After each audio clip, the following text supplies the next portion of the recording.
Well, I know we're going to have a couple people trickle in after lunch and your presentation. Thank you very much for coming to this one. I'm really excited to talk to you. I'm assuming that a lot of us are wineries or representing partners of wineries, suppliers to that industry, because this is going to be a lot more focused on wineries than yesterday's presentation. Come on in. Yesterday we were talking to the broad audience, and now we're going to get really specific about tools that we can use to help your winery stand out. So I'm really excited to have you here today. And there are also going to be some examples in there that I found from wineries in this area, so hopefully it's very practical. We're going to have time at the end. It's not going to take the entire time to present, but this one, more so than yesterday, if there's something really burning and if you have a question, because we're going to get into some of the details about social and website stuff, and I know this is on your mind, just ask anytime that you have the question. And if we have to hold some of them to the end, we will. So we're talking about this kind of experience at your winery. I don't want to stand in front of you. Tell me if I am, all right? People having these kind of experiences where they, hey, come on in. They meet their girlfriends, their guy friends, they have big groups, they have reunions at your wineries. These moments are very special, and they're captured by this couple here in a selfie, right? Well, you've also got huge groups who have parties in your vineyards, high school reunions, friends, family, it doesn't matter. This feeling is what you want to give your customers, your visitors to your winery, right? Everybody wants to feel this. Well, and then there's also this gentleman who picked up a bottle of your wine at retail and is enjoying it on a patio, or maybe he actually had a glass. Hey, come on in. Maybe he actually had a glass from a local restaurant that you self-distribute to. Come on in. Hi. Just got started. You're good. This is his happy place, right? Because it's a glass of wine that he really trusts. It's a brand he loves, and he's enjoying it on the patio. It's a nice day. He's got a big smile on his face. I'm guessing that as winery owners and operators, you want the people who visit you and those people who drink your wine off premise to have that kind of a feeling. Now, I really want to suggest to you that more than facts and maybe somewhat generic wine descriptions on your bottle, people remember the feeling that they have when they visit your winery, and that's what they share, right? Those are the stories they tell. They don't tell the generic story about the style necessarily. They tell that they were with their friends and having a special moment at your winery. You were the brand that gave that to them. And I can't tell you how valuable that is. You can't put a price on that. No one gets really excited about a story that starts just, I don't know, it was okay. Right? Nobody starts a story like that, unless maybe you're a Yelp reviewer, which we all know Yelp for our wineries and distilleries and breweries. It could either be a savior for you, or one person could literally drag all of your other ratings down. It's awful. I don't need to tell you this, but Yelp is a machine. It's a machine that you either pay into or you don't get anything out of it. Anyhow, the point being, you want people to be able to share those stories about your brand, about the experience they have at your winery, and tell all their friends about it. This is free advertising, stuff you don't have to pay for with money. What you do need to spend the time and resources against is getting your tasting room right, getting the tasting room staff all on the same page, telling the story. If you attended yesterday's presentation, right, we talked about brand stories and how important those are. And John's presentation yesterday, the keynote, and then today's presentation just reaffirm that. All of these are opportunities to tell a story. These presentations, oh, no, come in there. We just got started. Wait till the camera is going. The presentation at retail in your farmer's market, whatever the case may be. These are storytelling opportunities that we need to take advantage of. Not expensive, just time. Because I'm going to give you, you're good. Shut the door. You're good. Everybody, Nicole, everybody. Yay! Nicole's here, that's right. Woo! Our very valuable honored guest, Nicole, and my friend. I'm going to give you a goal, and it's aggressive, so I hope you're caffeinated because we're going to talk about it. I want you to replace every single current customer you have with 3 more. And a lot of us are really comfortable with the fact that people visit our tasting rooms on a regular basis. We have wine club members. We have people who always sit at that particular table every Friday night. You can count on them for all your events. That's great. They're not going to be there forever. I'm sorry. Even family, right? People are going through a huge radical change in how they buy. Loyalty's not really a thing anymore because you have so many options. So if you're talking about a new wine drinker or even one that's a little more established, I want to check a new experience off my list because life is too short. Okay.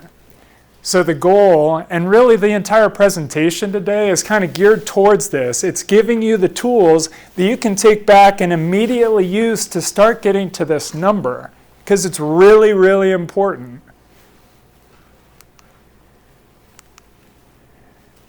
I like to call it a blueprint. Yesterday we started, again, talking about that brand story, your mission, your vision, the things that go into that. How you really empower your team, your tasting room staff, how you give everybody who touches the customer an opportunity to tell that really concise story. Who you are, what you stand for. The marketing blueprint is basically your plan for the year or even multi-year. I like to think kind of in real terms, 6 and 12 months, but if you do it right and you feel comfortable with it, multiple years. It gives you a roadmap for how to win, and if you stick to it, again, it doesn't have to cost a lot of money, but if you stick to it, the consistency will pay off, and you'll get the momentum you need to get the traffic to replace every single customer with 3. And the way we do that is discovery, because you can give an amazing tasting room experience, and they'll tell their friends about it for sure. However, I'm interested mostly in how you reach people who have never ever been to your winery. How you reach people who have never heard of you. This is marketing. It's not your on-site experience. Of course, I want for that to be stellar, but you already do that really well. Your people are great. They give the guests the experience that you would want yourself if you walked into your own brewery. And good on you for it. I'm talking about the people who don't know you from the other hundreds of breweries in the U.S. Or wineries in the U.S., I apologize. Again, my name's Scott, and I work for a company called Market Your Craft. I've worked for a couple fun companies down here, mainly in the alcohol space. And what we bring to the table is just the tools that everybody has used to grow nation and worldwide brands at the local level, right? So small to mid-sized wineries, breweries, distilleries, they could all benefit from the exact same tools that are used by these brands to just kill it in the nation. So I want you to have those very same. What we talked about yesterday, just as a recap, if you didn't sit in, why didn't you sit in? We've got all of this up online too. I know that Nicole's going to send that out. I've got the presentation as well as the video. What we talked about yesterday as a recap, understanding the why in your brand. And that's really the origin story beyond I started as a hobby, I started in my basement. It's the story that differentiates you, that you can really hang a hat on. Then it's the mission statement, what you really stand for. Hi, come on. Thank you. You're taking photos. I know. Yay! All right. The mission statement, what the customer sees of what you stand for, as opposed to the vision. Company vision's what you and your team and the owners really embody for the employees internally. It's the direction you give them. It's their true north. Because when you trust them to make decisions on your behalf, if they have the information that they need, like John was talking about this morning, why wouldn't you tell them about your sales numbers for the month or the margins that you're making, any of these things? Why wouldn't you tell your employees? Why wouldn't you open up the covers? They need to know this so they can act on your behalf and help you grow the business. Again, the business is bigger than just we sell wine. I would argue that we sell experiences. We offer people the opportunity to connect at a deeper level with something they're passionate about. We all want that, right? So if you have business with products, benefits, features, it's just a matter of going one level deeper than the surface. And then you get to your brand story, which we're all excited about. What's the story and what do you promise people? What's that one-liner that if you were in an elevator and somebody says, well, what do you do? You know, I work for one of the greatest wineries in this region. Let me tell you about it. So what is that really specific pitch that you're giving people that they could connect with? How's that any different than anybody else? And then the last one being just position. And this has to do with your competition. It's just a matter of understanding where you are in the region. If you've got 5 regional wineries, sure, we're a community. All the folks in here are a community of winemakers, suppliers, partners. But we're also competitors to a certain extent. How much do you know your neighbor? How much do you know of what they're doing? How might that shift your efforts a little bit so as to not conflict? Or, I mean, we all have to keep the lights on. How can you do it one better than they do? So understanding your position in the market is very important. We good? All right, everybody's tracking. The brand story is something that's really the first in what we call brand vibe. And this is, again, you'll have access to this, so don't feel like you have to be crazy note-taking, but brand vibe to us is just that feeling you want to give somebody. Remember the 3 photos that we showed up front? Those were emotion-filled photos with special moments being shared by people and your brand. Brand vibe is a way to capture that. And a lot of you have done some of these things already. What we're just suggesting is that we need to do them all eventually. We need to understand what the budget is for marketing and advertising to get your name out there. Because again, we're concerned about 3 new people for every 1 current person we have. We're going to have to spend a little bit of time and probably a little bit of money in order to do that. Let's at least plan for that. We talked about the brand story, knowing how to talk with customers. See, this is really important because, like we heard this morning, if you don't understand your customers, you don't know that you actually have a product that they need. You might ask yourself, well, why aren't I selling more bottles? Why don't I have more traffic to my winery? Well, have you asked somebody? Have you asked a customer? But the more you understand about your customer, the better you're able to talk to him or her. And then what else we're going to go through today is the content we're sharing. And this is so important because all of you have websites and you have the social presence, and these things are great.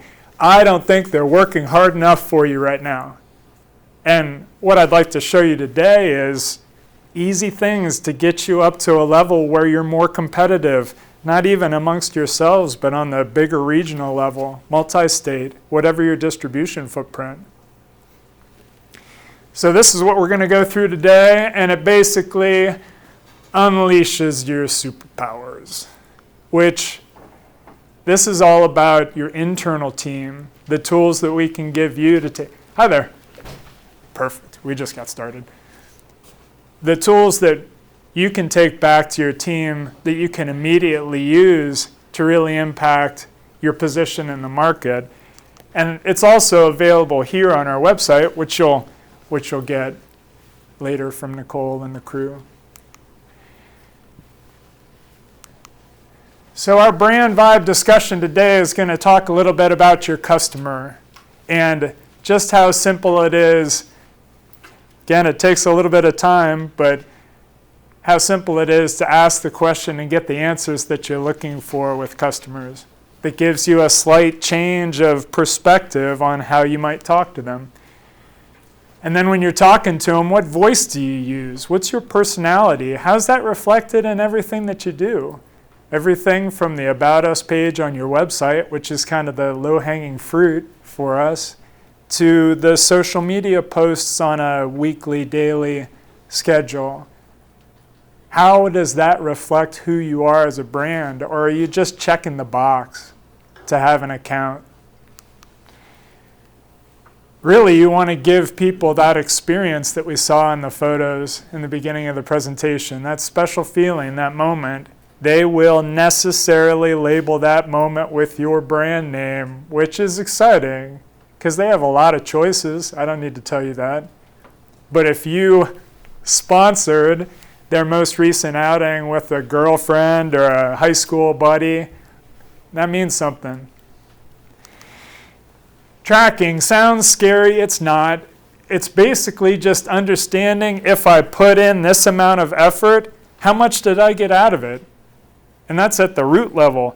When you start talking about money, you need to account for it, right? Else you're not going to want to spend it the next time, but the only way that you can account for it is if you set yourself a goal, say that I'm going to spend X amount of money to just knock that goal out of the park, and if you come up short, at least you learned from that, but you can't if you don't measure it.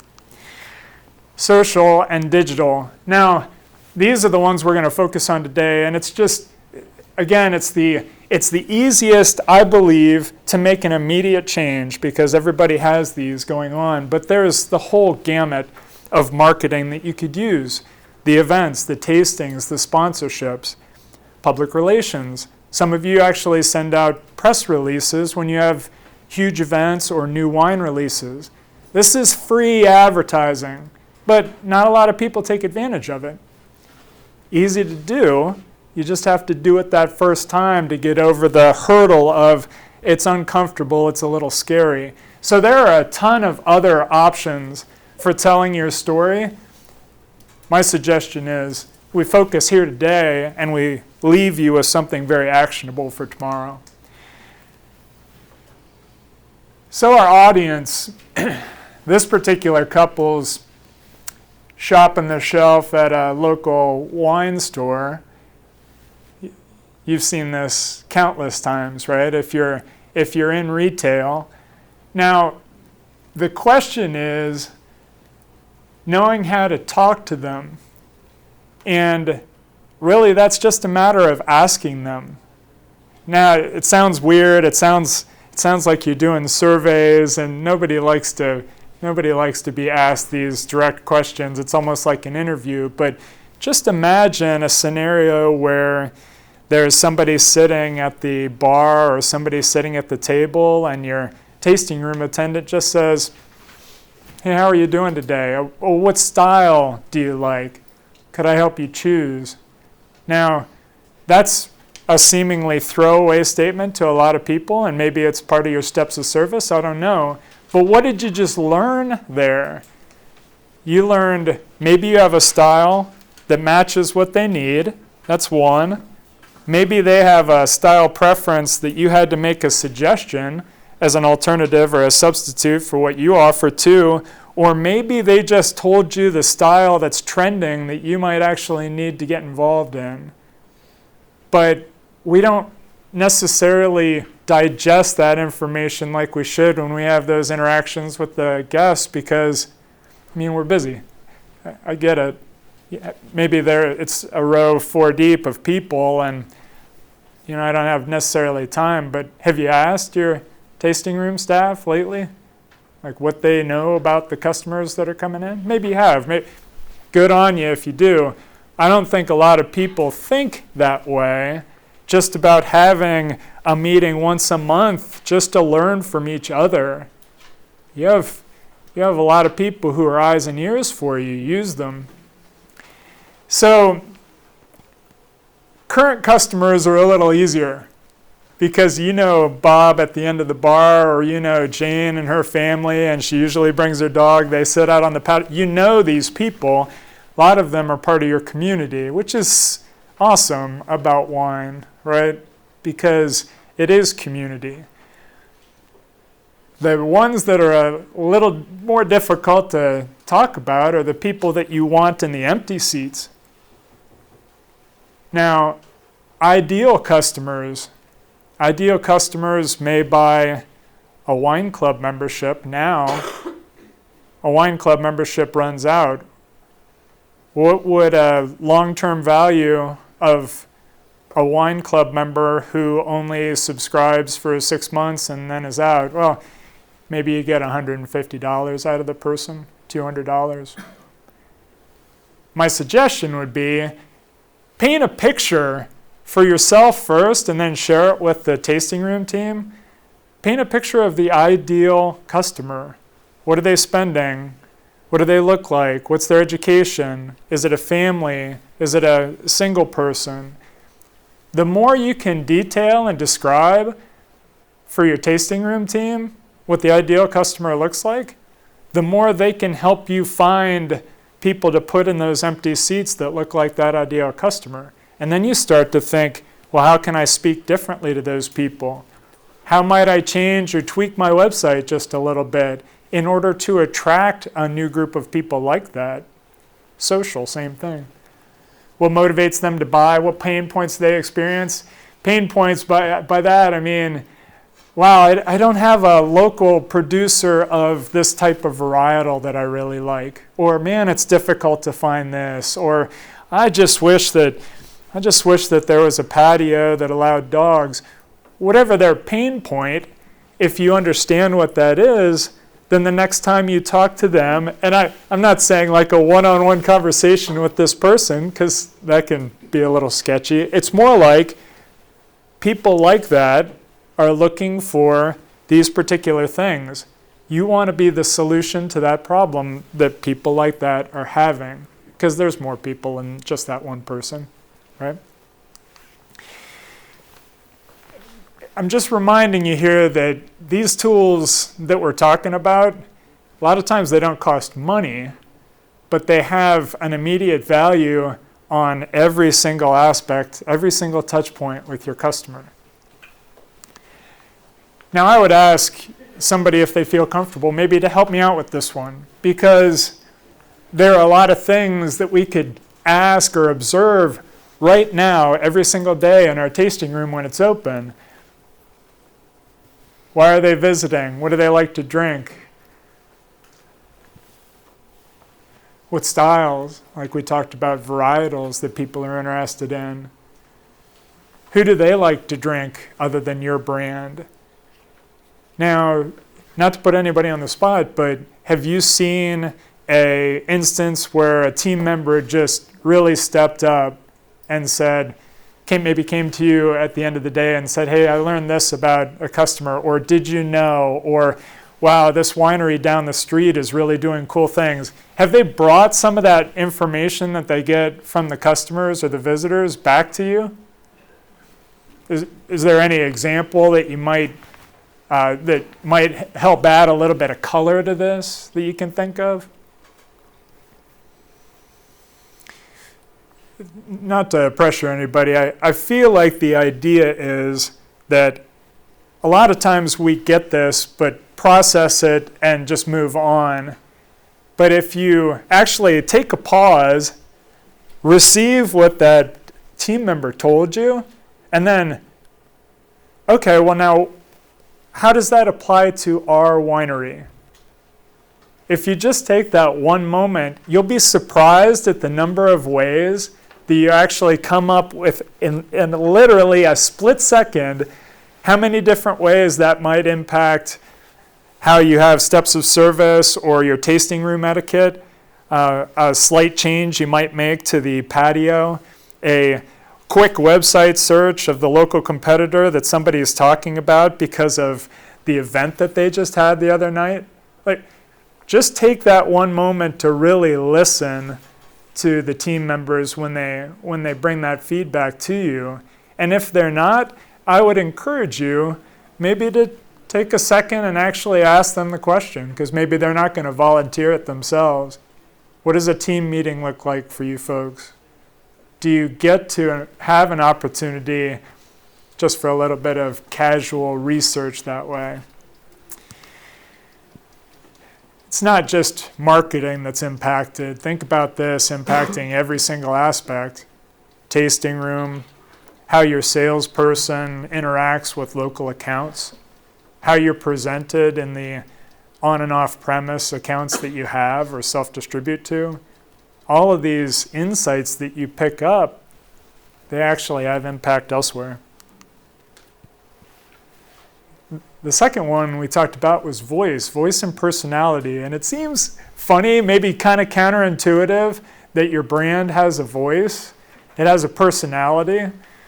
Like we talked about a little yesterday, I mean, it's sort of first and second child syndrome. First child might be a little more reserved, and the second child might have this explosive personality, right? Well, it's a lot of times because they feel like they're in the shadow of the older brother or older sister.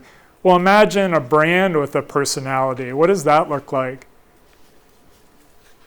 We have plenty of examples of brands that have big, bold personalities, and those are fun. Well, what's your personality?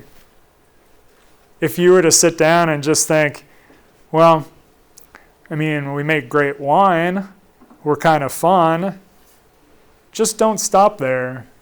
Ask your team what the personality is. Sometimes we're a little too close to it when we're the owners of these places because we know our origin story, and, you know, we worked so hard to get this thing up and running. Sometimes you forget about the fun aspect of it. Well, ask somebody else.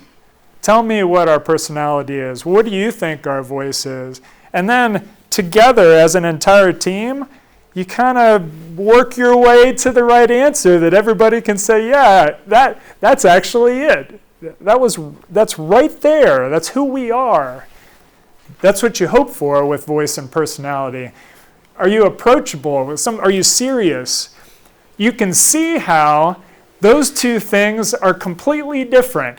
An approachable wine is kind of fun. It might be a little flirty in that way. A serious wine might double down on the education. They might talk a little bit more about the varietal. They might be a little more detailed in actually the harvest and whatnot. So what information you give people at that point directly reflects your voice and personality. It's not just a label on the website that says I'm serious. It's every single aspect of the information you provide and how you provide it. Think about social in this way. Everybody thinks social, fun. I need to post a photo of, us having a grape stomp and everybody's covered in it. Yes, you do need that photo in there for sure. But that doesn't necessarily say we're serious. It might say we're approachable, flirty, and fun. What might be a little more appropriate for a serious post is the processing of the grapes and the care that you take to clean the equipment and the process therein with the bladders and everything involved in aging. So you see the stark difference between those two posts. There's a place for both of them, but understand what message they send with each. Now we have two really good examples, I believe, and if you're in the audience, I certainly appreciate you. These two wineries give us a little bit more of a story that talks about the personality of the wine, the personality of the tasting room, the origin of the naming of the bottles. These are great stories. And, I realize it's really difficult to read that. But two great examples that they just get it. And I went through a lot of the wineries that I thought would be attending today, and these were two stellar examples of that personality and voice that we all could look to. Now, I would suggest that we raise our voice. And it's not just labels. Labels, this is table stakes now, folks. If you haven't looked at your label lately, most of them are relatively generic. And I mean that sincerely, not in a critical way. You can talk about the style and you can talk about the terroir to a certain extent, and there's no personality in most of the labels that I saw. There's no storytelling aside from the winemaker filling out what's likely a spec sheet in order to put up a PDF or put something together for your distributors or retailers. There's a lot of just facts. I would challenge you to take a look at your top-selling wine and the label on the back and just ask, what kind of personality do I get from this if I were a customer who's never met us before? Now, the websites, again, easy pickings. We've got merchandise that's in the tasting room. Social, again, easy. But I wouldn't just stop there because you have so many other opportunities. Every aspect of your touch points with customers, and again, we're talking about business to business as well as business to consumer. They're still customers, even if they're retail or your distributors. They need to represent your brand just like you do, only to their customers. Training materials, partnerships that you choose, emails that you send out. The work that you've done to this point already influences every single aspect of that. And I don't want to take anything away from your tasting room, because I feel like most of us double down on the experience in tasting room because that's the closest to us and that's what we can count on. It's just these other things that need to reflect the experience that you give them in the tasting room in the appropriate way before they ever get there. So a little voice makes a big difference. Experience-wise, the feeling that you got when you saw those pictures up front, again, is the experience that we want all of our guests to have in one way or the other. Something very personal and special to them. That's directly reflected in the team members, steps of service, parking. Just every aspect of the experience. Now, if you really do that well, you're going to expect people to come back, won't they? Again, because at this point, they have so many choices, we can't count on really, or we shouldn't count on repeat visitors unless we are going above and beyond to give them reason to come back. Now, discovery is all about somebody who's never visited your tasting room seeing themselves enjoying the time they have before they step foot on your property. I have a mental picture because I've taken a look at 10 different wineries in this area. I've got a free Saturday. This is the winery that's going to be worth my time. Now, how can you do that when they haven't even visited or they haven't talked to somebody who's visited? You enable that discovery because people don't want to be told. People want to research it for themselves. And when they research it and they choose you, that engagement, again, is invaluable. You can't buy that. They've already made the choice. They know they're going to have a good time at your place before you've even shown them the best customer service they'll have. Use these opportunities outside of the tasting room to tell your story, to show the photos, to show people experiences that you want them to have when they visit. Like this. Great example. Now, this website has 2 or 3 different areas. Really impressed me with Tassel Ridge that these areas had great photos of what you could expect from the tour, what you could expect from the outdoor tour of the vineyards. The merchandise room, it was beautiful. Now, again, if you're in the audience, good on you, because I believe this is a good best practice. I would go one step further. I would even include video. Video is easy to do. Everybody, to a certain extent, has a phone that's got better capabilities than my big camera. Now, just take video and put it up there. It doesn't have to be Hollywood produced. So these things help me to see an experience. Even better, if I'm planning an outing with friends of mine or family, then I see all of this appealing to them as well. So I am going to organize my event here. Take the time to put those photos up.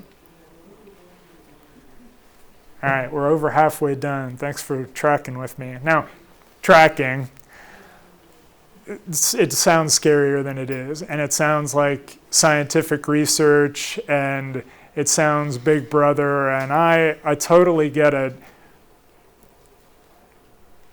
Peter Drucker, famous economist, says if you can't measure it, you can't manage it. And it sounds trite, but in this case, it's absolutely true.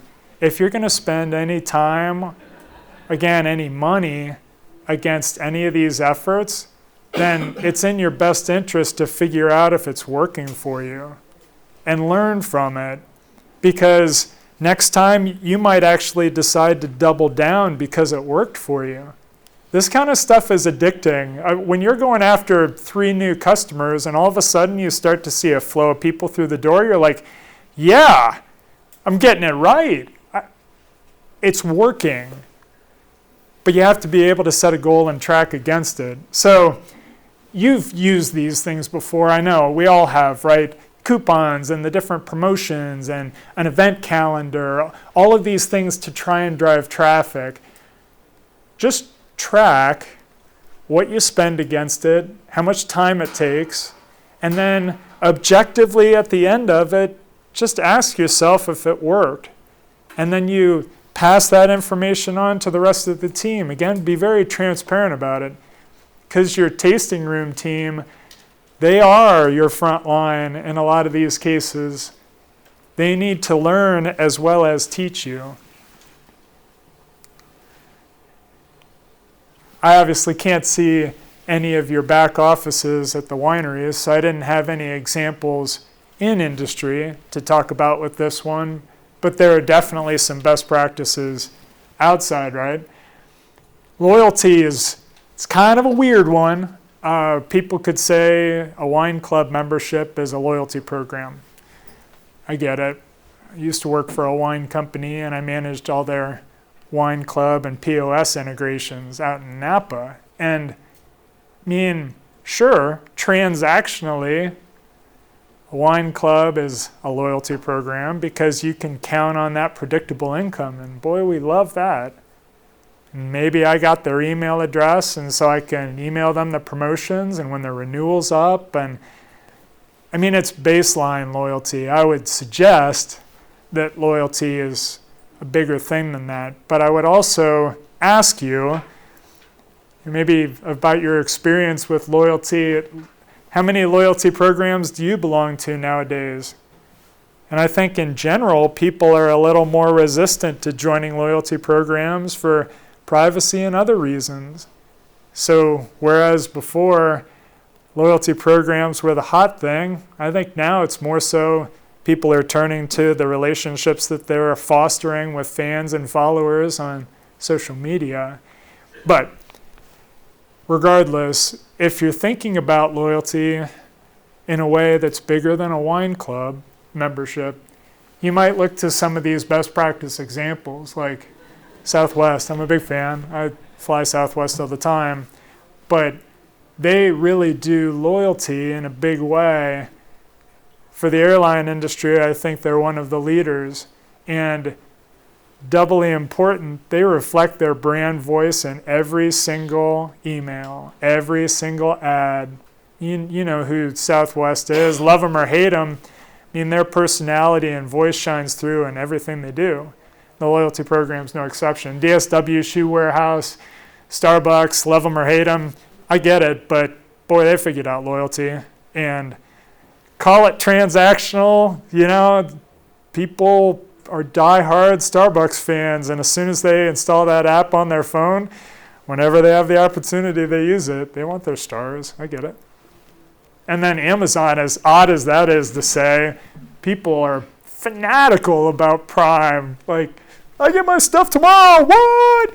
This is something that Amazon figured out, and they have millions and millions of subscribers. And this is the kind of wine club membership on steroids, because their predictable income from Prime members is almost down to the penny. They can predict what you're going to spend. It's crazy.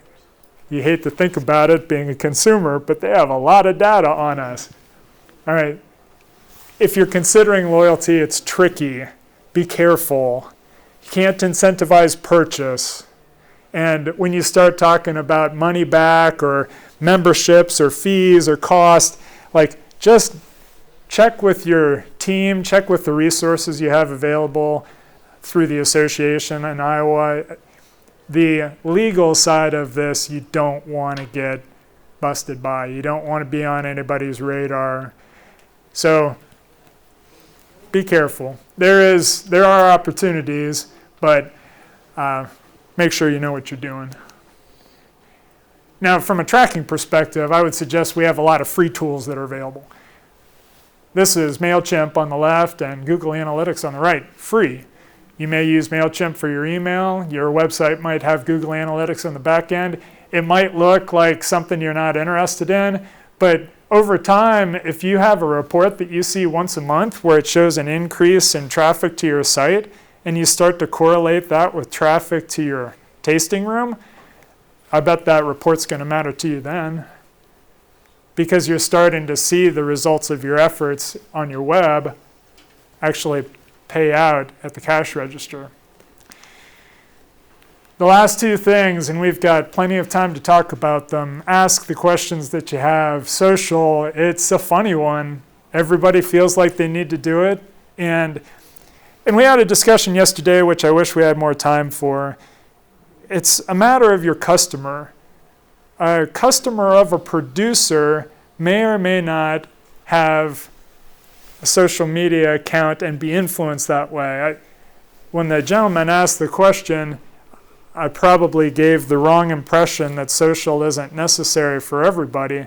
And for wineries, yes, it is actually.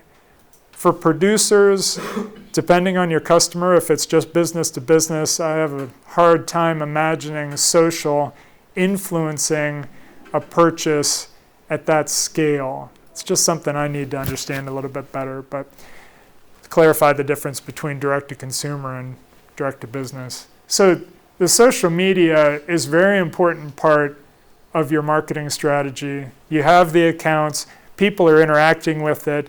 You should have a calendar of content, something you can count on every month. John made the suggestion this morning, make an event, Pancake Day, whatever example he was using. Like, what is your answer to Pancake Day? Maybe there's nothing. Maybe it's a stretch. But there are plenty of opportunities to create moments for your social media guests. We have 24-hour, 7 days a week customer service line. What are you doing to answer their questions quickly? Because again, these are the potential discoverers of your brand. And if you don't answer their question, what reason do they have to visit?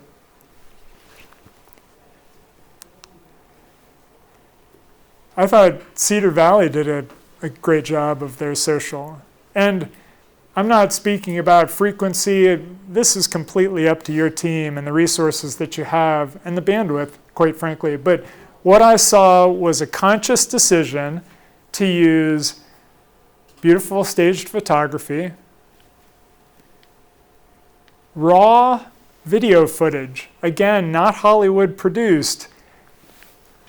Using my own phone, I'm going to walk around the vineyards of the winery. I'm going to talk to different personalities, and I'm going to give people an idea of what the day-to-day like is at Cedar Valley. It's invaluable. Free? It took his time. And then this is just, it's more so a best practice, but you're all familiar with this, and actually most of you do it, but your Facebook account has a messenger that you can enable to allow for that one-on-one dialogue. It's not 24/7. For you, it's probably during business hours, but any of your visitors to your accounts can use this. You can actually enable this on your website. So you can have the messenger pop up. It prompts them to go to Facebook. You just give them opportunities to ask these questions is my point. And this is free. And Sprout Social, I'm not going to plug this. I have a relationship with Sprout Social. It's an industry-leading listening, publishing, and reporting tool. Now, the reason I bring this up is because you could spend a lot of time getting social right. I don't need to tell you this, but it's time-consuming. It's photography, it's the captions, it's the engaging with the people who are responding. Now, Sprout Social lets you do that from one website. So let's say your interest is up-to-date news and events on Twitter. I like to put my staged vineyard and tasting room photography on Instagram, and I've got more of a strategy to talk about my event schedule and interviews and collaborations on Facebook. Whatever your strategy against those three, you can manage all three of them within one of these tools. And there are a lot of tools out there. Sprout Social, Hootsuite, you've heard of some of these, right?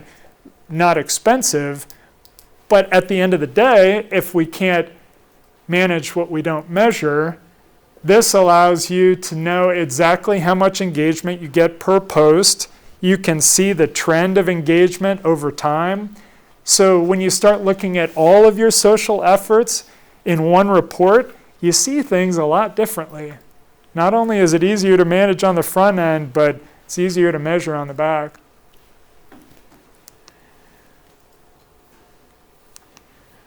And then the last one, again, very important, is digital. And the easy one here is website. Most of us have a website, and this is, it's very important.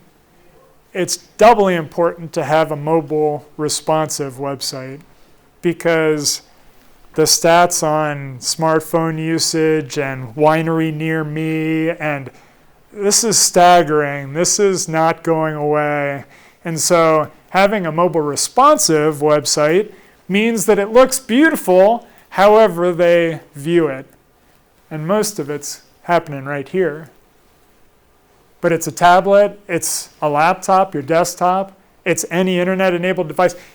It looks beautiful on any of those. Now, I would suggest, have you looked at your own site lately? What does that look like on a mobile phone? Have you tried it on some of these other devices? Whoever is building this site for you, just ask them, hey, I want to look good on my mobile phone. What's the deal? Oh, okay, sorry, we didn't design it that way. Well, that's table stakes nowadays. Anybody working with you or for you should start here and work backwards, not struggle to be here. Now, with that comes a lot of best practices, which we don't need to talk about today. We have a lot of resources up on the website if you'd like. But some of you have really gotten this right. I enjoyed taking a look at Somerset on my mobile phone. I mean, that was an experience for me. That was fun. I took a look at some of these other Wide River and Soldier and Walker. These were great sites, and clearly the intent was they better look good on mobile because that's where my customer is.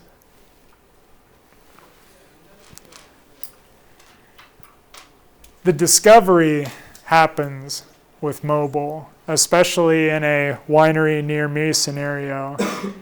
It's people who have time at lunch wondering what they're going to do this weekend, making plans.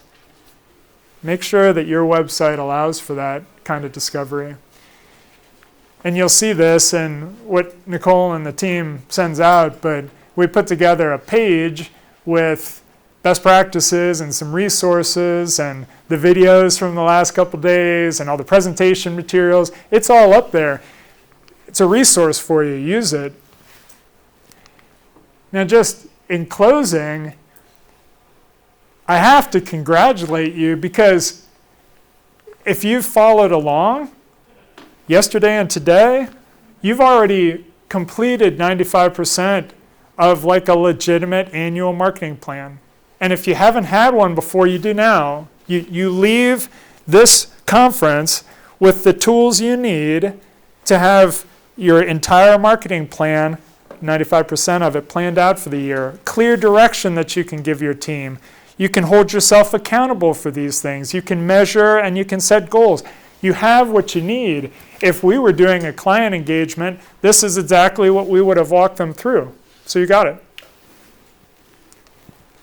So just to recap what we did, we took a look at the importance of the experience, how unique your brand is and the voice and personality you need to communicate with all your efforts, the need to just understand who's sitting at the tasting room table. Get to know them. Ask those questions. It doesn't come across sciencey if you're sharing a glass of wine. Tracking, very important. Measurement, I don't need to say anymore. And then social and digital being the low-hanging fruit. Congratulations, because sitting in on this presentation means you care. You care to maybe make that slight tweak to your marketing efforts to try and get to that 3 new people for every current customer that you have. And that's going to put you in a very successful position in the future. So we have 10 minutes for questions. I talked a lot. I hope that everybody tracked with me, though, understands the importance of having this type of a plan and asking these kind of questions. Ask me specific questions about your winery. Yeah. What is your opinion on the value of targeted advertising using like a geofencing model where you're attaching to those devices that go to a certain location? Yeah, is it surrounding an event or a sponsorship or just in general? Like if you're doing a tool, I guess is my question. in general? Yes. It's a great question. So for everybody's benefit, geofencing is an idea where you can actually serve up targeted advertising to a group of people within a radius, and you identify that radius. The practical application of this would be if you have an event, let's say that you're doing a tasting at a concert series this summer, and you actually geofence the mile or 3 mile or 5 mile radius around this event, and then people who are or aren't attending this event might actually receive notifications on their phone that the event is happening and it's sponsored by your winery. So it's a very targeted, great adjective, it's a very targeted way to get to customers geographically. I don't know that it necessarily targets your ideal customer, but from a proximity perspective, yeah. I mean, they might actually make the real-time decision on whether or not to buy a ticket to that event in the moment because they didn't know about it until that point. My experience has been that it actually costs not a ton of money, but there's a little bit of setup and the technology is not always rock solid, and so you have to worry about just testing it before you actually implement it. You don't want to get to the big day and have one of the beacons not working for you. So before you invest, do a couple tests. Does that help? Yeah, that's helpful. Yeah. Thank you. Yeah, of course. What else? Specific questions about wineries or marketing or life or I was born in Ohio. Okay. Well, again, I really appreciate you folks and enjoy the rest of the conference. Nicole and the rest of the team did just an amazing job putting everybody together. And if we can ever be of benefit to you or your teams, please don't hesitate to reach out. Thank you.